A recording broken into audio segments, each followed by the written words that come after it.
जब आप पुलिस में थे डीजीपी, तो क्या इस तरह के प्रोटेस्ट में सिविल ड्रेस में पुलिसकर्मियों को भेज देते थे क्या? ऐसा कोई नियम है क्या? ऐसा नियम है और वो स्ट्रक्चर्ड है।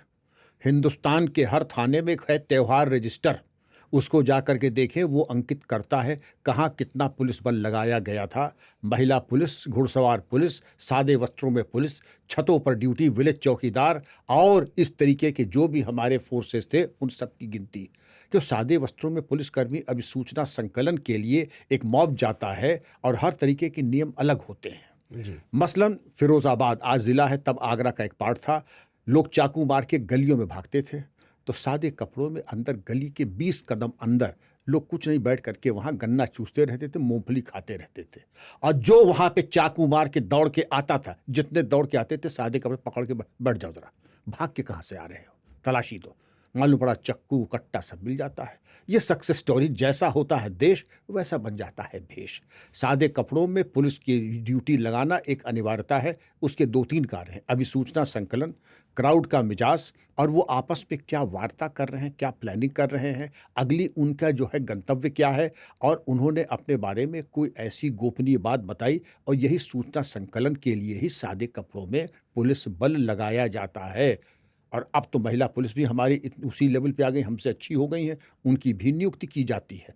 तो इसमें आपत्ति किस बात की है? हाँ, अच्छा, तो सबसे पहले जो सोशल मीडिया पर वीडियो वायरल हो रहे थे, सादी वर्दी में पुलिस क्यों, सादी वर्दी में पुलिस क्यों, तो विक्रम सिंह सर का ये कहना है कि वो एसओपी का हिस्सा है, वो पुलिस ड्यूटी में लगाती है। पार्ट बी, जो डंडा लेके क्यों आए? हाँ, यही पूछने वाला था मैं। पूछ लीजिए, डंडा लेके क्यों आए? डंडा लेके नहीं आए तो जा करके बलि का बकरा बन जाएं। तुम कौन सी शराफत की प्रतिमूर्त थे?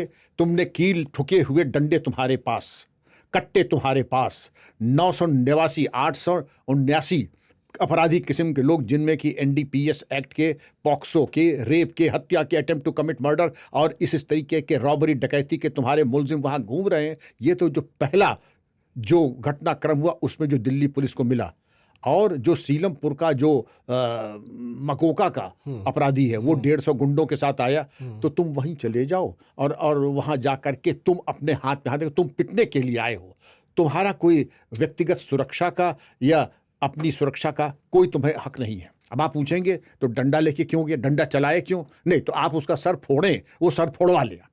आप ये चाहते हैं, ये होने वाला नहीं है श्रीमान जी। मैं दिल्ली पुलिस के जब्त को और उनकी बर्दाश्त की कैपेसिटी को सलाम करता हूं।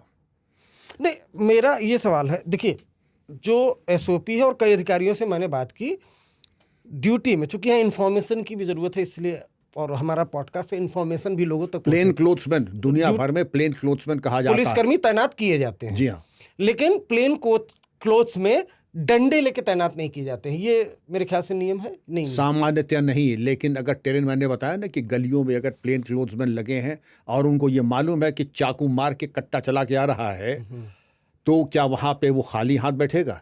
अच्छा ये बताइए, कहीं कोई नियम है कि डंडा लेके चलना अपराध है? 25 आर्म्स एक्ट तो मैंने सुना है कि कट्टा, हथियार, चाकू लेके चलना अपराध है, डंडा लेके चलना कब से अपराध हो गया? नहीं, लेकिन ये स्टूडेंट प्रोटेस्ट था, जनजी प्रोटेस्ट था, इसीलिए सादी वर्दी में पुलिसकर्मी तो तैनात हो सकते हैं, वो नियम है। ये हम आपको ही बता दें, वो इन्फॉर्मेशन गैदर करने के लिए, भीड़ का मिजाज कैसा है, ये इन्फॉर्मेशन गैदर करने के लिए पुलिस सादी वर्दी में पुलिस तैनात करती है, ये रूल का हिस्सा है, ये क्लियर है। लेकिन सादी वर्दी में डंडे वाले तैनात नहीं होते हैं। सामान्यतः, मैंने जो शब्द प्रयोग किया, सामान्यतः नहीं होते हैं 99% केसेस में। लेकिन ये वो वहाँ पर होता है जहाँ पे राजनीतिक है, या किसी तरह का एक कुंभ मेला की ड्यूटी है, या बिल्कुल जहाँ हिंसा नहीं हुई है,